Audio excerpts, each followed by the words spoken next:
Hey guys, welcome back. Today we've got a watch from my buddy Langdon. I'm trying to get through the box of stuff that he's lent me. So appreciate that, Langdon. It's been great chatting with you and borrowing your stuff and all of that fun stuff. So we'll get together. Langdon's local to me, so we actually just meet. I got some stuff. He wanted some of it back because he was starting to sell some stuff. So I met him last weekend, gave him some stuff back. So it's been very cool.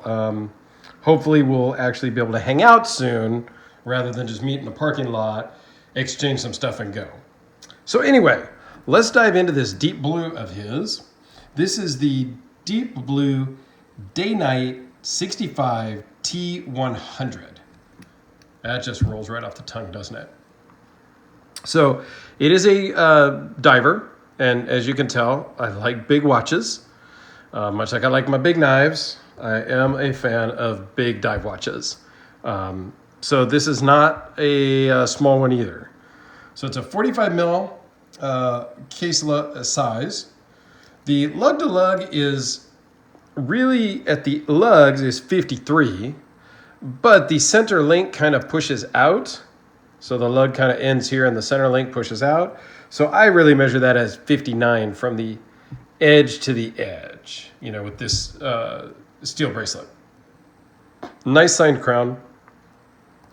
It is a 22 millimeter lug width, tapers down to 20, has a really nice clasp. It's not a double pusher, it's just kind of that friction, which I prefer the double pusher because sometimes that can get a little, I'd rather just push the buttons and open it. But it does have a really nice dive extension that's all milled out. It's not just a stamped steel dive extension, where the top of the clasp is a stamped, but this side here is all milled out. So it's a nice clasp in general, for sure. It is a thick watch, comes in at 15.2 millimeter thick, but it doesn't wear that thick. I mean, it's got some heft to it, and we'll get right to that in a second too. It is a flat sapphire crystal with AR coating on the underside, 300 meter water resistance, and it's got a Seiko NH35 movement. So it does hack, hand wind, and is an automatic.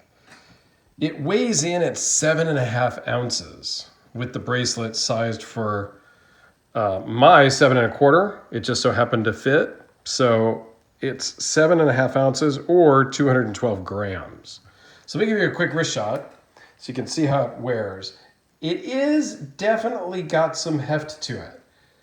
I typically don't mind that in a watch.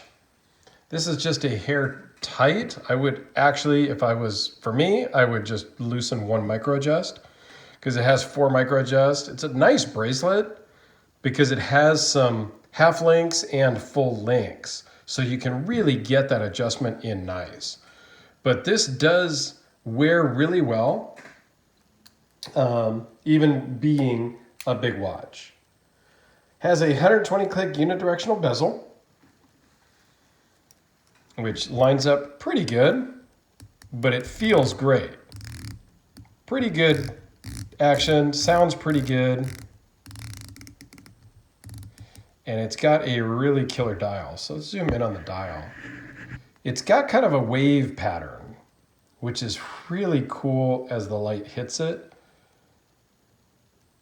It's kind of a three-dimensional wave.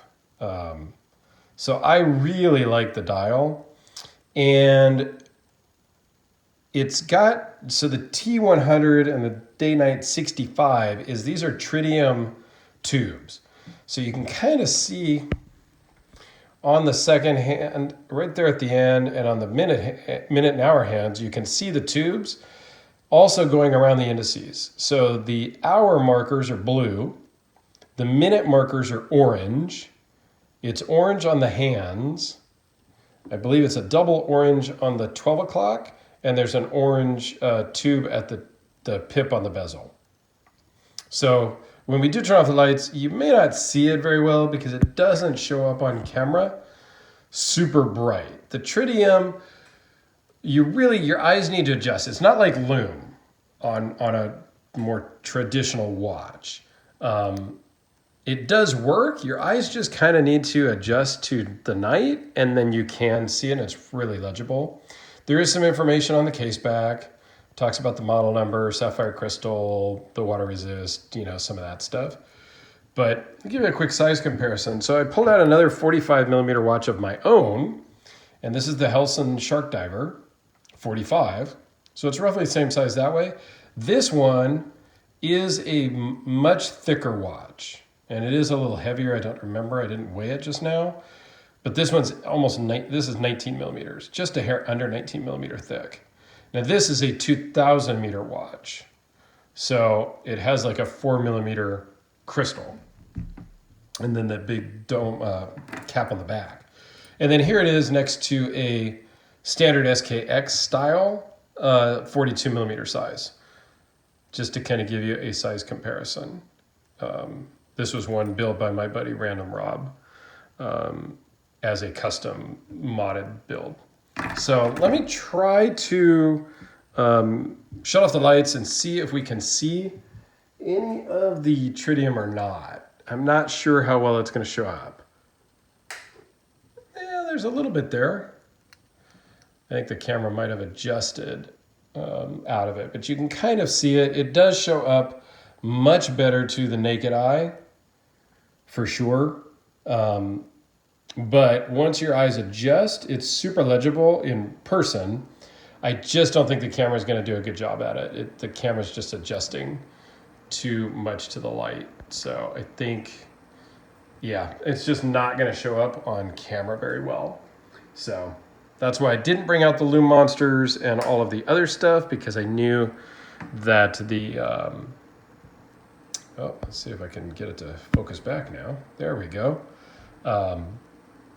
I knew the Lume Monsters would totally outpower this one, but now that you've seen that, we can do a little bit of some Lume here anyway, because, why not, right? Because we got some cool stuff here. Got a new ZT in that I got to talk about still. And we'll just throw this guy in also for a little bit of effect, because why not do a little bit of real Lume while we can, right? I think I had that one that way. So there you go. A little bit of Lume to end you out. All right.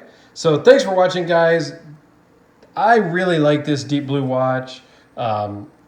It's pretty cool. I've seen some other cool deep blue stuff as well. So a brand to check out if you happen to be shopping for a watch. Thanks again, Langdon. And everybody have a great day. And we'll see you in the next one. Bye now.